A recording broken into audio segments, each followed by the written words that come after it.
Hello everyone, welcome to channel learn with ease.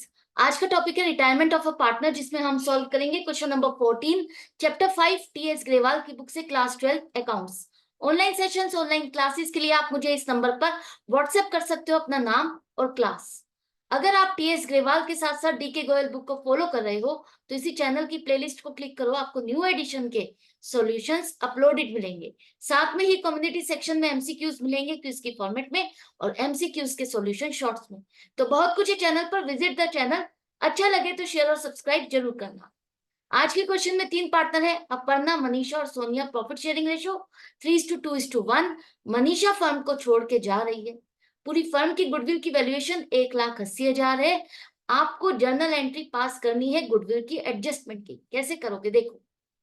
Goodwill की adjustment की entry retirement of a partner के time पर करनी होती है, तो आपको क्या चाहिए? Gaining ratio.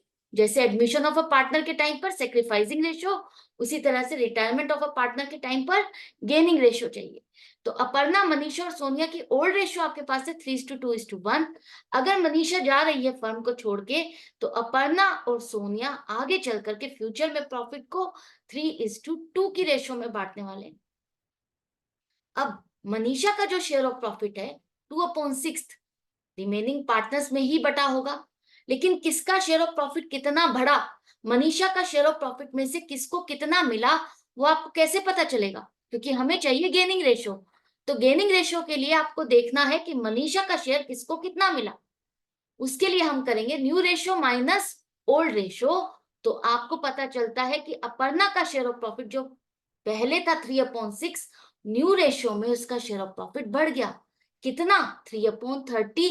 इतनी फ्रैक्शन से इसका शेयर ऑफ प्रॉफिट बढ़ गया। मनीषा के शेयर ऑफ प्रॉफिट में से इतना हिस्सा इसको मिल रहा। इसके बाद सोनिया का जो शेयर ऑफ प्रॉफिट है वो भी पहले से बढ़ गया। कितना? 7/30। इतनी फ्रैक्शन से इसका शेयर ऑफ प्रॉफिट बढ़ गया। मनीषा के शेयर ऑफ प्रॉफिट में से इतना हिस्सा इसको मिल रहा है। अब आप चेक भी कर सकते हो अपनी कैलकुलेशन को। इन दोनों को जो गेन हो रहा है, इन दोनों का टोटल करो, क्या बनेगा? 10/30, जिसका मतलब है 1/3। तो यहां पर देखो, जो मनीषा का शेयर है वो है 2/6, जिसे हम लिख सकते हैं 1/3, 1/3 लिख सकते हैं। तो दोनों सेम है, इसका मतलब हमारी कैलकुलेशन सही है।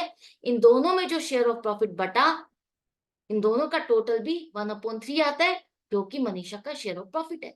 अब इन दोनों को किस हिसाब से मनीषा का शेयर ऑफ प्रॉफिट मिला, वही गेनिंग रेशियो है। तो गेनिंग रेशियो में 3/30 अपर्णा को मिला और सोनिया को 7/30। तो गेनिंग रेशियो हो गई 3:7। अब पूरी फर्म की आपने गुडविल की वैल्यूएशन की। रिटायरमेंट ऑफ अ पार्टनर के टाइम पर भी पार्टनरशिप की रिकॉन्स्टिट्यूशन होती है। उस टाइम पर आप गुडविल की वैल्यूएशन करते हो कि आज की डेट में इस गुडविल की पेमेंट की जाए, गुडविल को रियलाइज किया जाए, तो कितना होगा? 1,80,000। इसमें से रिटायरिंग पार्टनर का हिस्सा कितना है? अगर आज की डेट में इसको पे किया जाए तो 2/6 पार्ट इसको मिलेगा 60,000। आज आप इसको पे नहीं कर सकते, क्योंकि गुडविल को आप आज रियलाइज नहीं कर सकते। गुडविल तो तभी रियलाइज होगी जब पार्टनरशिप फाइनली आप वाइंड अप करोगे। उस टाइम पर इसका शेयर ऑफ गुडविल किसके पास ट्रांसफर होने वाला है? अपर्णा और सोनिया के पास। तो अपर्णा और सोनिया ही इसको कंपनसेट करेंगे, इसको पे करेंगे, जिसके पास इसका share of profit, share of goodwill जाने वाला है। तो ये जो 60,000 है, इन दोनों को किस हिसाब से मिला? 3:7 के हिसाब से। तो इसी हिसाब से बांटोगे। तो अपर्णा को गेन हो रहा है 60,000 में 3/10, 18,000 इतने की वो पेमेंट करेगी। सोनिया को 60,000 का 7/10 पार्ट मिल रहा है, तो 42,000 वो पे करेगी। 60,000 को किस हिसाब से बांटा, 60,000 में कितना हिस्सा बनता है अपर्णा का, वो ये रेशो बनाती है, ये रेशो बताती है। ये फ्रैक्शन नहीं कैलकुलेट करोगे। करेक्ट है। आई होप आपको अच्छे से समझ में आ गया, क्लियर है। अब देखो एंट्री क्या बनेगी। ये दोनों गेनिंग पार्टनर है, तो गेनिंग पार्टनर्स को आप डेबिट करोगे और मनीषा जो सेक्रीफाइसिंग पार्टनर है उसको आप क्रेडिट करोगे 60,000 से। ये एंट्री भी समझ में आ गई। तो ये क्वेश्चन यहाँ पर कंप्लीट हो गया। आई होप आपको अच्छे से समझ में आ गया। कोई टफ नहीं है। जैसे एडमिशन ऑफ अ पार्टनर था, वैसे ही रिटायरमेंट ऑफ पार्टनर में आपको गुडविल की एडजस्टमेंट करनी है। तो मिलते हैं नेक्स्ट वीडियो में नेक्स्ट क्वेश्चन के साथ। अपनी प्रैक्टिस जारी रखना, मेरे साथ कनेक्टेड रहना। Goodbye and take care.